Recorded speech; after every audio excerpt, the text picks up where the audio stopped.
बिस्मिल्लाहिर्रहमानिर्रहीम, अस्सलाम वालेकुम। जदीद दौर मशीनी दौर, मगर हमारे हाथ से काम करने वाले मजदूर आज भी अपने ओरिजिनल देसी काम को जिंदा रखे हुए हैं।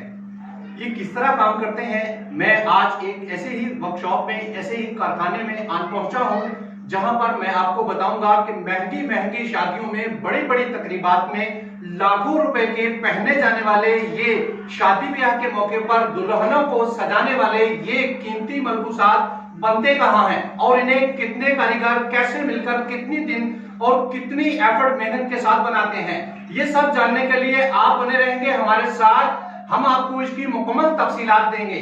अभी तक के लिए हम आपको दिखलाते हैं कि यहाँ काम क्या हो रहा है और फिर इन जो यहाँ पे काम कर रहे हैं, जो इनके मास्टर हैं, जो ऑनर हैं, उनसे भी गुफ्तगू करेंगे।